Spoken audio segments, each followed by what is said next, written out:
إن الحمد لله نحمده ونستعينه ونستغفره ونعوذ بالله من شرور أنفسنا ومن سيئات أعمالنا من يهده الله فلا مضل له ومن يضلل فلا هادي له وأشهد أن لا إله إلا الله وحده لا شريك له وأشهد أن محمدا عبده ورسوله أما بعد فإن خير الحديث كتاب الله وخير الهدي هدي محمد صلى الله عليه وسلم وشر الأمور محدثاتها وكل محدثة بدعة وكل بدعة ضلالة وكل ضلالة في النار.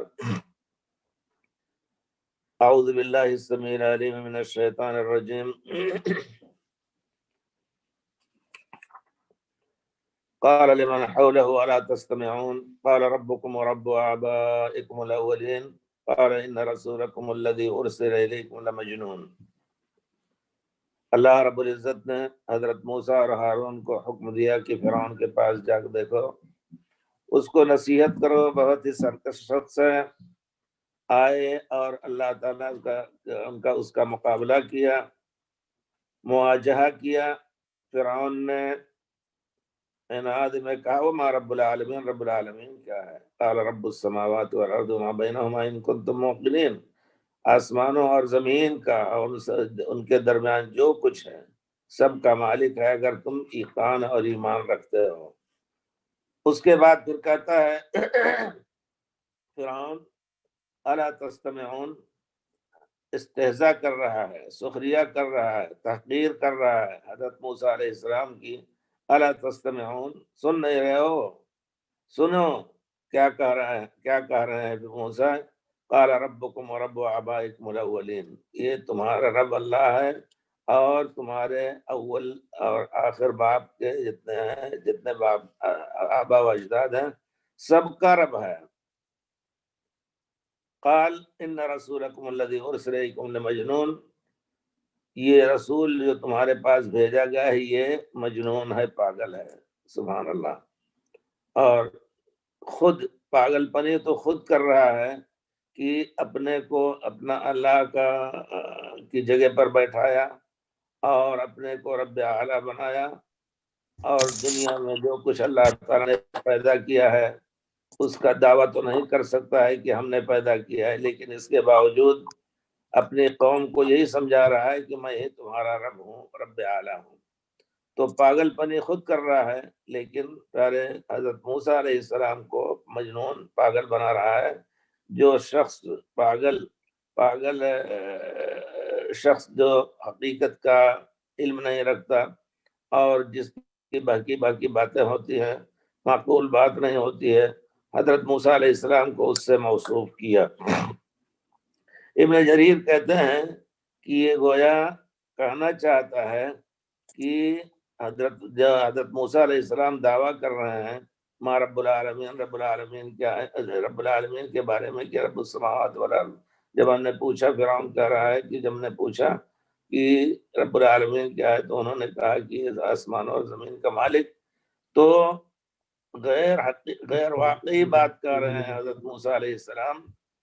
تو اور یہ حقیقت ہے کہ ہر شخص جو باطل پرست ہوتا ہے وہ حقیقت کو کسی نہ کسی طرح دبانے کی کوشش کرتا ہے.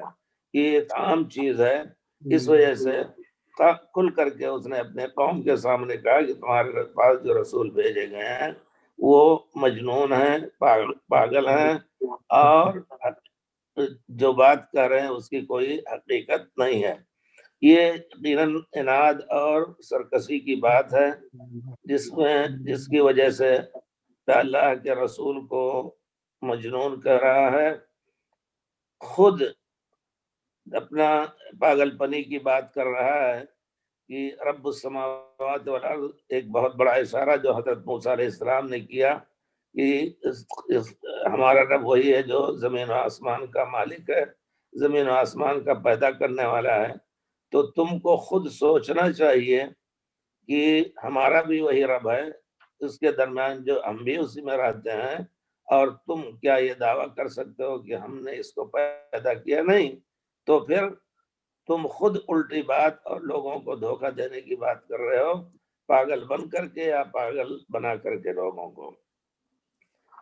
پھر کہتے ہیں کہ کچھ لوگوں نے اس پہ بحث کیا، کل شاید ذکر کیا تھا میں نے اس کا یا اس پہلی مجلس میں، کہ کیا واقعی وہ اس پر ایمان رکھتا تھا کہ نہیں اللہ کے علاوہ، میرے علاوہ کوئی اللہ نہیں ہے؟ لوگ کہتے ہیں کہ نہیں، حقیقت یہ ہے کہ وہ ایمان رکھتا تھا کہ اللہ رب العزت الگ ایک وجود ہے جس نے زمینوں اور آسمانوں کو اور ہم سے پہلے لوگوں کو پیدا کیا ہے، ہم سے پہلے بھی لوگ تھے، ان کا پیدا کرنے والا کون ہے خود وہ جانتا تھا۔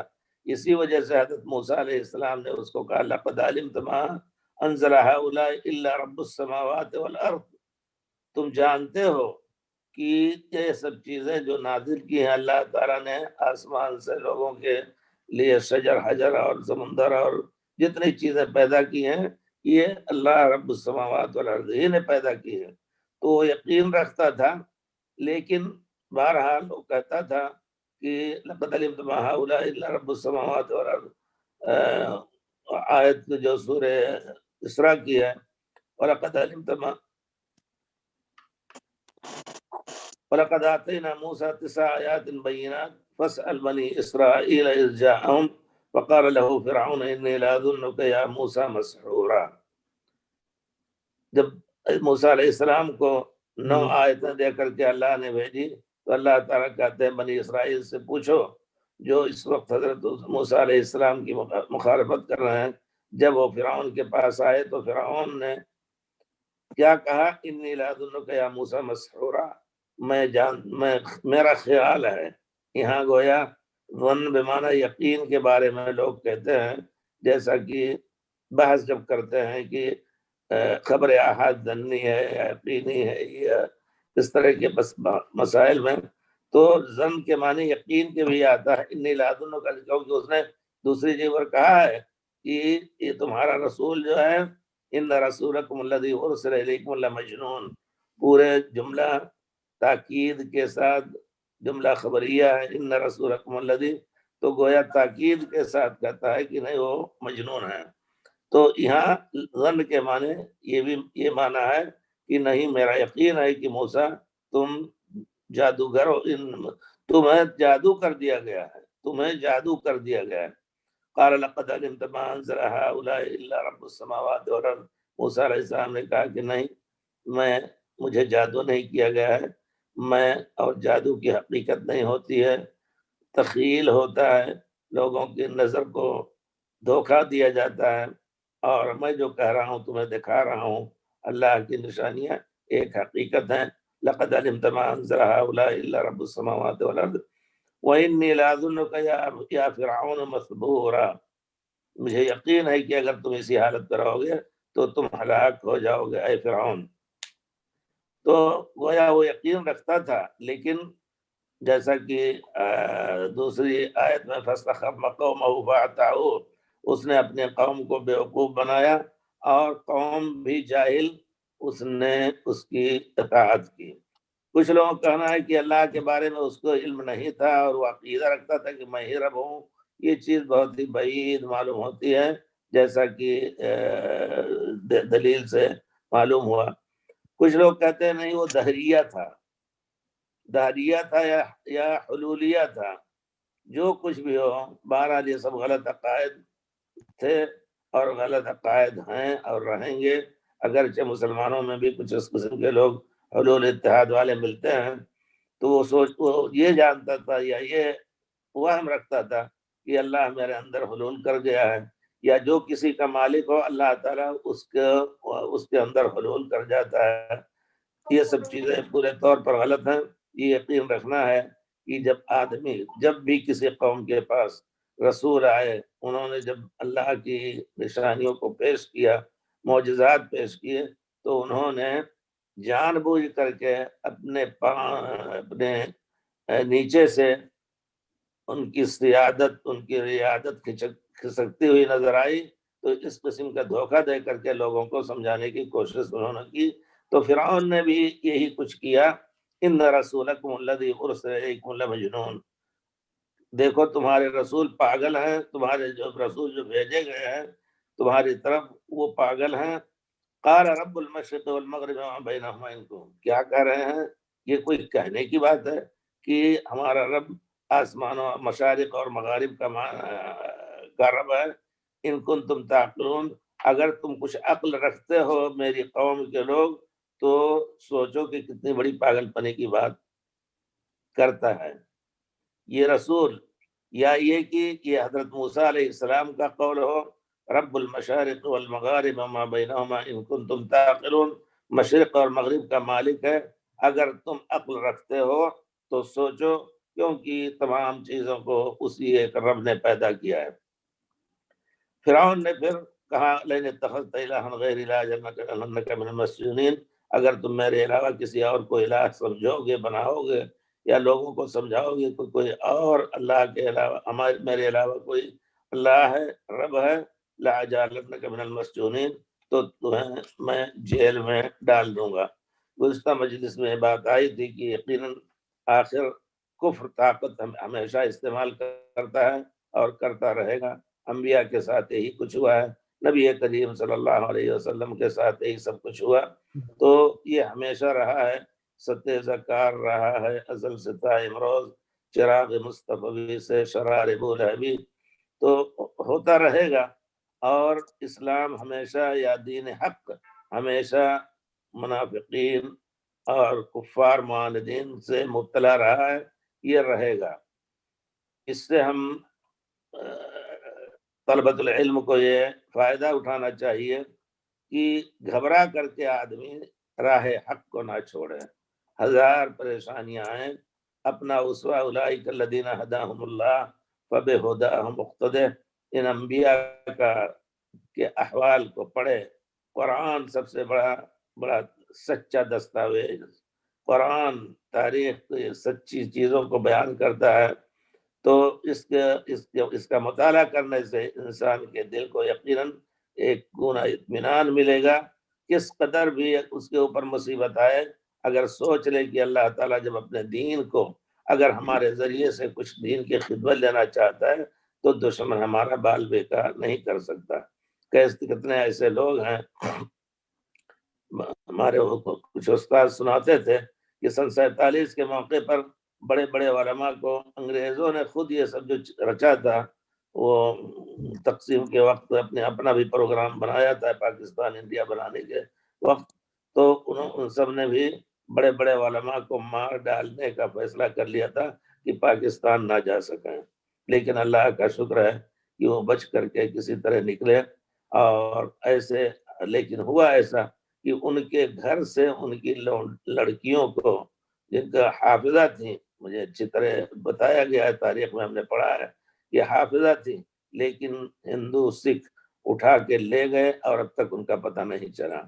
تو یہ سب ہوا ہے، ہوتا رہے گا. اور اگر اسی میں اللہ تعالی ہم سے راضی ہے، ہم تو اپنے جسم، اپنے جان اور اپنے مستقبل کے مالک نہیں ہیں. وما تشاؤون الا ان یشاء اللہ. تو ایک عالم کو چاہیے جو اللہ کے دین کی دعوت دیتا ہے، شرط یہ ہے کہ اچھے اخلاق سے، اخلاق نبوت اور اخلاق نبوی سے لوگوں کو دعوت دے. اس راستے میں اگر اس کو مار ڈالا گیا تو شہید ہوگا، اگر وہ قتل کر دیا گیا تو شہادت تو سب سے بڑی نعمت ہے ایک مسلم کے لیے، مسلمان کے لیے. قیامت کے دن آئے گا، اس کا خون فوارہ چھوڑتا ہوگا اور خوشبو اس کی مشکی ہوگی.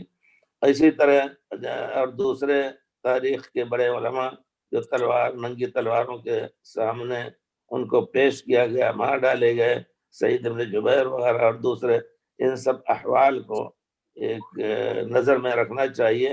اور اللہ پر توکل کر کے صبح شام کے اذکار پڑھ کر کے آدمی اپنی حرکت کرے تو انشاءاللہ اللہ تعالیٰ محفوظ رکھے گا. تو اس نے جو کہا کہ لاجعلنک من المسجونین، ہم تمہیں جیل میں ڈال دیں گے، اور جیل میں ڈالنے کے بعد آدمی بے حرکت ہو جاتا ہے، جیسا چاہتا ہے طاقتور آدمی اس کو استعمال کرتا ہے، اس کو عذاب بھی دیتا ہے. اللہ تعالیٰ اس قسم کی چیزوں سے بچائے. تو حضرت موسیٰ علیہ السلام کہتے ہیں اولو جئتک بشیء لاجعلنک من المسجونین، تم مجھے جیل میں ڈالنا چاہتے ہو، کیا تم مجھے قبول نہیں کرو گے؟ باوجود کہ تمہارے پاس واضح دلیل لے کر کے آیا ہوں. اولو جئتک، کیا تم مجھے جیل میں ڈال دو گے اس کے باوجود کہ میں تمہارے پاس واضح دلیل لے کر کے آیا ہوں. عقل کا تقاضا اور شرافت کا تقاضا یہ ہے کہ دلیلوں کی روشنی میں تم اپنے مستقبل کو دیکھنے کی کوشش کرو، نہ کہ طاقت کے زام میں تم ہمیں جیل میں ڈالنے یا ہمیں ستانے یا قتل کرنے کا فیصلہ کرو. قال، فرعون نے کہا، فأت به ان كنت من الصادقین، وہ جو کھلی نشانی اور کھلی دلیل، واضح دلیل تمہارے پاس ہے، اگر تم سچے ہو تو لے کر کے آؤ. فالقا، تو ڈالو ہمارے سامنے پیش کرو. فالقا عصاہ فاذا ہی ثعبان مبین، تو حضرت موسیٰ علیہ السلام نے اپنی لاٹھی کو ڈالا. فاذا ہی ثعبان مبین، تو ڈالتے ہی وہ کھلا بڑا سانپ بن گیا. ثعبان بڑے سانپ کو کہتے ہیں، کھلا سانپ بن گیا. وَنَزَعَ يَدَهُ فَإِذَا هِيَ بَيْضَاءُ لِلنَّاظِرِينَ، آستین سے اپنے ہاتھ کو نکالا تو وہ سفید نور روشنی دینے والا، فَإِذَا هِيَ بَيْضَاءُ لِلنَّاظِرِينَ، دیکھنے والوں کے لیے روشنی کا ہاتھ نظر آیا، یا روشنی دینے والا ہاتھ نظر آیا. یعنی ضرورت کے وقت اس سے روشنی بھی آپ لے سکتے تھے. تو یہ معجزہ ہے، عام آدمی کا معجزہ کے لیے یہ سب چیزیں حاصل نہیں ہوتی ہیں. خرق عادت کے خلاف بہت سی چیزیں ایسی ہوتی ہیں، اسباب کے تابع ہو کر کے بہت سے نتائج ظاہر ہوتے ہیں، لیکن معجزہ کے لیے اسباب کی ضرورت نہیں. اللہ کی طرف سے وہ ایک خاص اعزاز اور کرامت ہوتی ہے جن کو اللہ تعالیٰ دے نبیوں کو، اور اسی طرح نیک لوگوں کو بھی اللہ تعالیٰ بعض حالات میں کرامت دیتا ہے اس طرح کی کہ جو عام حالات میں وہ چیزیں نہیں ہوتی، انہونی ہوتی ہیں، لیکن اللہ تعالیٰ ان کو عطا فرماتا ہے. تو فَأَلْقَىٰ عَصَاهُ فَإِذَا هِيَ ثُعْبَانٌ مُّبِينٌ، حضرت موسیٰ علیہ السلام کی آیت کے اس کے بارے میں، لاٹھی کے بارے میں ایک جگہ آیا ہے کہ فَأَلْقَىٰ عَصَاهُ فَإِذَا قَالَ أَلْقِ عَصَاكَ فَلَمَّا أَلْقَىٰ عَصَاهُ، آیت جو ہے اللہم صلی اللہ علیہ وسلم،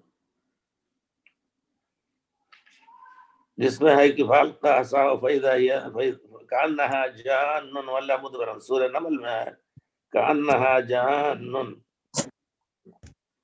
نمل میں ہے وَلَقَدْ أَلْقِ عَصَاكَ فَلَمَّا رَآهَا تَهْتَزُّ كَأَنَّهَا جَانٌّ وَلَّا مُدْبِرًا وَلَمْ يُعَقِّبْ يَا مُوسَىٰ لَا تَخَفْ إِنِّي لَا يَخَافُ لَدَيَّ الْمُرْسَلُونَ. اور سورہ قصص میں یہی معنی ہے أَنْ أَلْقِ عَصَاكَ فَلَمَّا رَآهَا تَهْتَزُّ كَأَنَّهَا جَانٌّ وَلَّا مُدْبِرًا وَلَمْ يُعَقِّبْ يَا مُوسَىٰ أَقْبِلْ وَلَا تَخَفْ إِنَّكَ مِنَ الْآمِنِينَ. تو وہاں جان کا لفظ استعمال ہوا، اس کو مشکل القرآن کہیں آپ.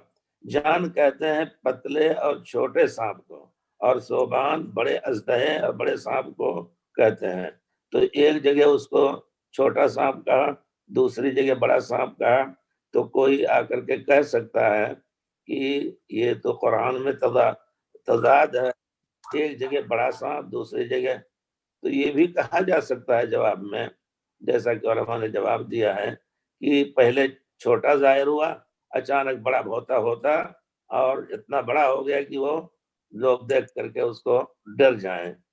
یا پھر یہ کہ کأنہا جان، یہاں لفظ جو استعمال ہوا ہے وہ اصل ثعبان لاٹھی ڈالتے ہی بڑا سانپ بن جاتی تھی وہ لاٹھی، اللہ کی قدرت سے، معجزہ موسیٰ علیہ السلام سے.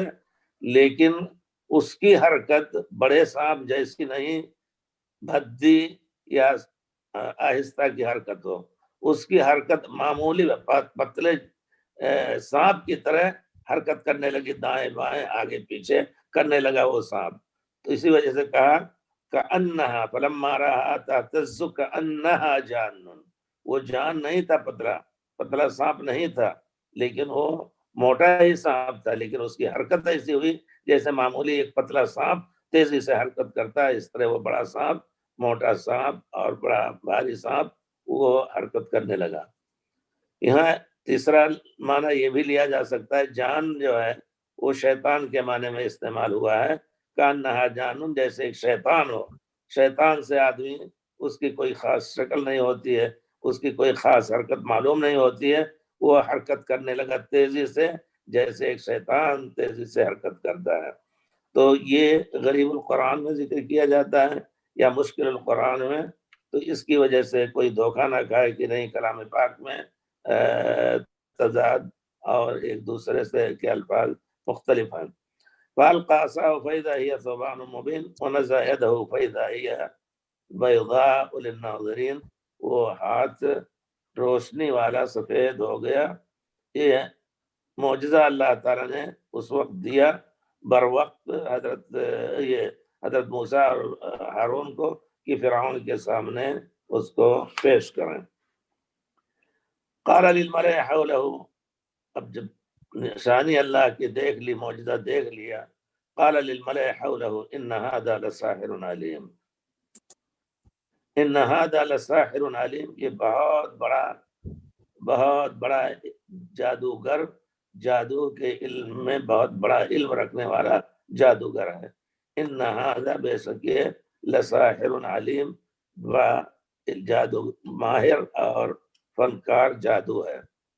یرید، جادوگر ہے، موسیٰ علیہ السلام جادوگر ہیں۔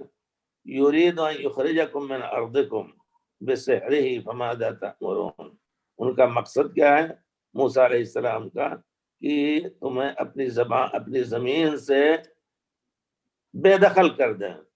یرید ان یخرجکم من ارضکم، تمہیں اپنی زمین سے، تمہاری زمین سے نکال دیں، اپنے جادو کے ذریعے سے تمہیں اپنے ساتھ لے جائیں، جیسا کہ پہلے مخاطب ہو کر کے فرعون کو کہا تھا ان ارسل معنا بنی اسرائیل، کہ بنی اسرائیل کو اللہ کا حکم ہے کہ میرے ساتھ بھیجو۔ کہاں لے جائیں گے؟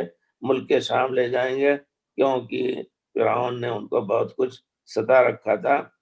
تو ان کا مقصد ہے کہ تمہیں تمہاری زمینوں سے بے دخل کر دیں۔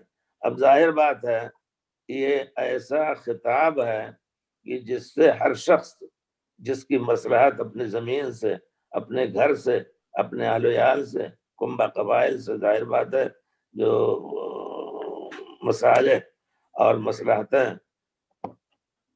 متعلق رہتی ہیں، اس کی بنا پر ہر ایک بھڑک جائے گا کہ نہیں، فرعون کی موافقت میں اس کے ساتھ چل کر کے ہم موسیٰ علیہ السلام سے جہاد کریں، جنگ، موسیٰ علیہ السلام سے جنگ کریں، اور موسیٰ علیہ السلام کو ہم لوگ ان کے مقصد میں کامیاب نہ ہونے دیں۔ کیونکہ کہہ رہا ہے یرید، ان کا مقصد کیا ہے کہ بنو اسرائیل کو اور سب کو، قبط کو بھی، گویا سب کو، بنو اسرائیل بھی سامنے تھے حضرت موسیٰ علیہ السلام کے ساتھ، بہت سے لوگ جو آئے تھے وہاں، سب کو گویا مخاطب کر کے کہہ رہا ہے کہ ان کا مقصد یہ ہے کہ تم لوگوں کو اپنی زمین سے نکال دے، گھر سے بے گھر کر دے، اور اپنے گھر والوں سے، یہاں تک کہ جانوروں اور جتنے چوپائے جن کی ملکیت، جن سے ان کی مسرتیں ہیں، سب سے ان کو دور کر دے۔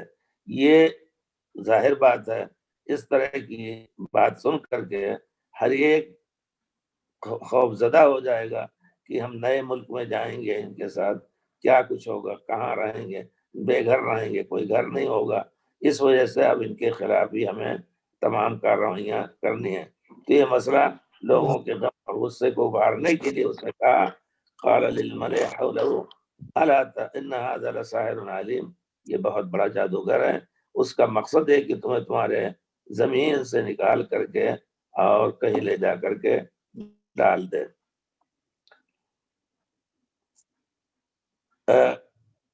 یرید ان یخرجکم من ارضکم بسحرہ فماذا تأمرون، تو اب یہاں بھی اس نے جب دیکھا معجزہ، اور اپنا وہ ہو سکتا ہے داخل اندرونی طور پر یقین کر لیا ہو اس نے کہ یہ جادو نہیں ہے، تو پھر گویا اس معجزے نے اس کو مجبور کر دیا کہ اپنی کمزوری کا اظہار کرے۔ خود وہ اپنے کو کہتا تھا انا ربکم الاعلی، اور جو حکم دیتا تھا ان چاہتا تھا کہ وہ سب اس حکم کی تعمیل کریں. اب لوگوں سے، اپنے نیچے کے لوگوں سے مشورہ لے رہا ہے.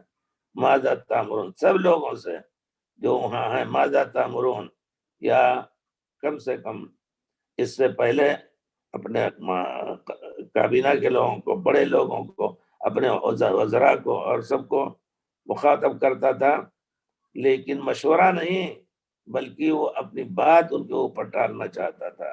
بات ڈال کر کے اور ان سے اس کی تنفیذ چاہتا تھا. اب یہاں اس کا غرور ٹوٹتا ہوا کچھ نظر آ رہا ہے. وہ کہہ رہا ہے فماذا تأمرون، تم لوگوں کا کیا حکم ہے، کیا کیا جائے ان کے لیے. فماذا تأمرون، گویا اب خوف اس کے اوپر غالب ہے، اور اپنے ملک اس کا ملک اس کے نیچے سے، تخت ملک جو ہے وہ اس کے نیچے سے کھسکنا چاہتا ہے، ڈر رہا ہے. اس وجہ سے وہ لوگوں کو مخاطب کر کے کہتا ہے کہ اب بتاؤ کیا کہا جائے، کیا کیا جائے. یرید ان یخرجکم من ارضکم. اور پھر یہاں ایک معنی یہ بھی ہے، وہ کہنا چاہتا ہے کہ تم بھوکوں مر جاؤ گے، تمہاری اولاد، جو کچھ معنی ہو سکتا ہے. ایک شہر سے دوسرے شہر منتقل ہونے میں آدمی اپنی زمین تو اٹھا کے نہیں لے جائے گا، کھانے پینے کا سامان نہیں لے جائے گا. آگے کے حالات کیسے آتے ہیں، کہاں رہنے کی جگہ، کھانے پینے کی. بہرحال تو گویا ابھارنے کے لیے لوگوں کو ان کے خلاف، حضرت موسیٰ علیہ السلام اور حضرت ہارون کے خلاف ابھارنے کے لیے اس لفظ استعمال کیا. تو کہا کہ تمہارا کیا مشورہ ہے، کیا کیا جائے. قالو، تو لوگوں نے مشورہ دیا، ارجح واخاہ وبعث فی المدائن حاشرین. ان کو وقتی طور پر نہ الجھیں ان سے، ان کو چھوڑ دیں. ارجح، تاخیر کر دیں، مؤخر کر دیں ان کو، اور ابھی کوئی کارروائی ان کے خلاف نہ کیجیے، تاکہ لوگ، ایسا بھی ہو سکتا ہے کہ ان کے اس معجزہ نمائی سے متاثر ہوئے ہوں. تو اب کوئی ایسی چیز ان کے سامنے پیش کیجیے تاکہ لوگ یقین کر لیں کہ حضرت موسیٰ علیہ السلام جو لے کے آئے ہیں وہ جادو ہی جادو ہے، کوئی نبوت کا معجزہ نہیں ہے. قالوا ارجع واخاہ، اگر بر وقت حضرت موسیٰ علیہ السلام اور حضرت ہارون پر ہاتھ ڈالنا چاہتا تو ظاہری اسباب کے تحت یہ ہوتا ہے کہ پکڑ بھی سکتا تھا، آپ کو تکلیف بھی دے سکتا تھا آپ لوگوں کو. لیکن لوگوں نے مشورہ دیا، اور مشورہ جو ہے یقیناً کئی عقل کا مجموعہ ہوتا ہے. اس وجہ سے اللہ تعالیٰ نے مشورے کی بڑی اہمیت دی ہے. خود پیارے رسول، جن کو وحی کے ذریعے سے اللہ تعالیٰ آپ کے خیالات یا آپ کی ذاتی کوئی ایسی رائے ہو، اس کی تصریح فرماتا تھا اللہ رب العزت. اور آپ کو بھی کہا کہ وشاورہم فی الامر، لوگوں کو سے، اپنے اصحاب سے معاملات میں مشورہ لے لیا کیجیے. تو مشورہ ایک چیز ہوتی ہے، اس میں کوئی شک نہیں. یہاں تک کہ بعض روایتوں میں آیا ہے کہ عورتوں سے بھی ان کی لڑکیوں کے بارے میں مشورے لیا کرو، شادی وغیرہ سے متعلق. شاورہم فماذا تأمرون، تو کیا حکم دے رہے ہو. تو انہوں نے کہا ارجع، ان کو پیچھے ڈال دیجئے تھوڑا سا، ان کے معاملے کو مؤخر کر دیجئے. وارسل وبعث فی المدائن حاشرین، دوسری جگہ وارسل فی المدائن حاشرین، لوگوں کو بھیج دیجئے تاکہ جادوگروں کو اکٹھا کریں. کس لیے، کس کو اکٹھا کریں. وبعث فی المدائن حاشرین، اکٹھا کرنے والوں کو بھیج دیجئے. یاتوک بکل سحار علیم، یہ لوگ لے کر کے بڑے سے بڑے جادوگروں کو لا کر کے یہاں، اور پھر حضرت موسیٰ علیہ السلام کے سامنے ان کا مناظرہ ہو، لا کر کے حاضر کریں گے. وبعث فی المدائن حاشرین، ارجع واخاہ وبعث فی المدائن حاشرین، شہروں میں بھیجیے، ایک شہر، دو شہر. اور اس چیز سے کہتے ہیں کہ حضرت موسیٰ علیہ السلام کے زمانے میں جادو کا بہت بڑا زور تھا. ملک مصر میں جادو کا بہت کچھ چلتا تھا، اور اسی جادو کے ذریعے سے لوگ بتاتے ہیں احرام مصر وغیرہ کا بھی مسئلہ، اس کو کیسے بنایا، کس نے بنایا، جادو کے ذریعے سے. اور پھر جب دفن کرتے تھے لوگوں کو تو اس میں جادو کے کچھ حصے ایسے طریقے رکھ دیتے تھے. اور جادو جو ہوتا ہے یقیناً اس کی حقیقت جہاں تک معلوم ہوتا ہے وہ شیطان ہی کے ذریعے سے ہوتا ہے. جیسا کہ اللہ تعالیٰ نے اتبعوا ما تتلو الشیاطین علی ملک سلیمان وما کفر سلیمان ولکن الشیاطین کفروا یعلمون الناس السحر، تو شیطانوں کو مسلط کر کے شیطانوں کے ذریعے سے جادو ہوتا ہے۔ اور یہ لوگ جو آج کل بھی جادو مسلط کرتے ہیں تو کچھ ایسے نشانات پاتے ہیں جن کی بنا پر گویا جادو کسی آدمی کے ساتھ مسلط کر دیا جاتا ہے۔ نبی کریم صلی اللہ علیہ وسلم کے اوپر بھی ہمیں یقین ہے جو جادو کیا گیا وہ جادو تھا، لیکن وحی یا قرآن اور حدیث کے مسائل میں کوئی اثر اس پر نہیں پڑا۔ تھوڑے وقت کے لیے صرف اتنا تھا کہ آپ کوئی کام کیے تھے ذاتی اپنا یا نہیں کیے تھے، اس میں گویا آپ کو بھول کا عارضہ ہو گیا تھا۔ یہاں تک کہ لفظ حدیث جو ہے کہ آپ کو یہ شبہ ہوتا تھا، اب مثلا شبہ کہ اتا اہلہ ولم یات اہلہ، میں سوچ رہا تھا کہ اس کو کیسے معلوم ہوگا کہ اتا اہلہ ولم یات اہلہ۔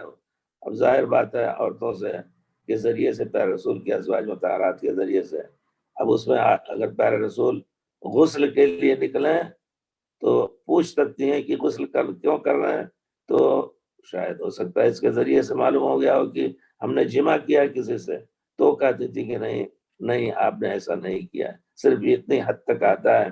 تو پیارے رسول کے بارے میں چونکہ احادیث صحیحہ ثابت ہیں، اس وجہ سے اس کا انکار جذبات میں جائز نہیں ہے اتنا۔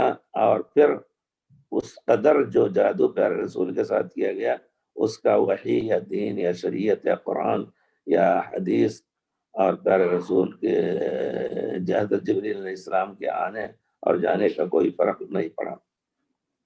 تو جادو جو ہوتا ہے وہ بكل سحار علیم، کہتے ہیں کہ اس وقت جادو یعنی بہت کا انتشار بہت زیادہ تھا، گویا جن اور شیطانوں کا زیادہ رواج تھا، اور تمام انبیاء نے جن اور شیطانوں کے خلاف جو اللہ تعالیٰ نے انہیں اوراد اذکار دیے تھے وہ استعمال کرتے تھے۔ ہم نبی کریم صلی اللہ علیہ وسلم نے ہمیں جو اذکار اوراد دیے ہیں ہمیں چاہیے کہ ہم اس کو برتیں اپنے لیے، اپنے بچوں کے لیے، تاکہ جن اور شیطان کے شر سے محفوظ رہیں۔ بکل یاتو کا بکل سحار علیم، جاننے والے بڑے بڑے جادوؤں کو لے کے آئیں گے۔ اور یہ کہنا کہ نہیں جادو کوئی چیز نہیں ہے، یہ چیز غلط ہے۔ ابھی جلدی ایک سوڈان کا ایک آدمی تھا جو بہت ہی بڑا جادوگر تھا، اس نے توبہ کیا جادو سے، تو کہتا ہے کہ ہم جب جادو کسی کے اوپر مسلط کرنا چاہتے تھے اور بڑے بڑے ماردین بڑے جنوں کو بھیجتے تھے تو جو شخص اپنے اوپر آیت الکرسی پڑھے ہوتا تھا اس کے قریب نہیں جا پاتے تھے۔ یہ اپنا تجربہ بتا رہا ہے اور اس کا قصہ ہے، اس کا کیسٹ ہے، اور کسی نے یہاں بلایا اس کو، باقاعدہ اس نے محاضرات دیے۔ تو یہ ایک حقیقت ہے کہ جن اور شیطان ہی کو مسلط کر کے آدمی کے، کیونکہ اللہ تعالیٰ نے اس کو ایسا امتحاناً شیطان کو اتنا طاقت دی ہے، ان الشیطان یجری من الانسان مجری الدم، تو بلایا جاتا ہے، اس کو راضی کیا جاتا ہے۔ خود وہ شخص جو جادوگر ہوتا ہے شیطان کو راضی کرنے کے لیے بہت کچھ شرعی مخالفات برتتا ہے، تب جا کر کے وہ راضی ہوتے ہیں، اور راضی ہونے کے بعد اس کے ساتھ رہ کر کے اور جو کچھ وہ کر سکتے ہیں وہ کرتے ہیں۔ پاکستان کے ایک بہت بڑے عالم تھے مولانا اسماعیل صاحب، آئے مولانا اسماعیل گجرانوالہ نہیں، مولانا اسماعیل صاحب جو پاکستان کی آرمی میں تھے، حج کرنے آئے، تو ان کے بارے میں مشہور ہوا کہ وہ بہت بڑے جادو کے توڑ کے بہت بڑے عالم ہیں، اور خود ان کے خادم جن شیطان رہتے تھے۔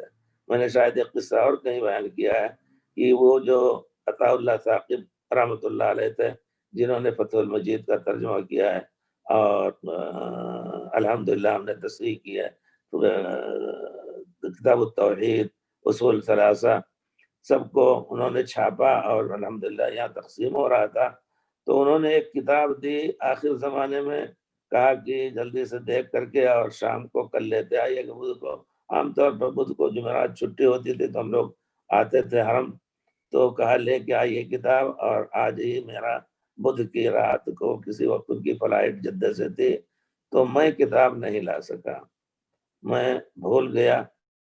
تو کہا کہ اب کیا کریں؟ ہم نے کہا کہ تو آئیے پھر کبھی بھیج دیں گے ہم کسی کے ذریعے سے۔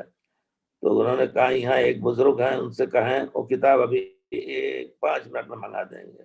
میں سمجھ گیا مطلب ان کا۔ میں نے کہا تم موحد ہو کر کے ایسی باتیں کرتے ہو؟ کہا نہیں واللہ، قسم کھانے لگے۔ اور حافظ فتح رحمۃ اللہ علیہ کی جگہ مشہور ہے، وہیں بات ہو رہی تھی، بیٹھے تھے، اور وہ مولانا ذرا سا اونچے جہاں کی شیخ ہوتے صومالی درس دیتے تھے، ان کے پیچھے وہ بیٹھے تھے۔ تو کہا کہ ہاں وہ شیخ ہیں۔ تو میں گیا ان سے پاس، کہا کہ دیکھیے آپ کے اوپر یہ تہمت دے رہے ہیں۔ کہا نہیں، اگر آپ اجازت دیں تو ابھی منگا سکتے ہیں۔ تو میں بھی سمجھ گیا کہ حقیقت جن شیطان کو استعمال کریں گے۔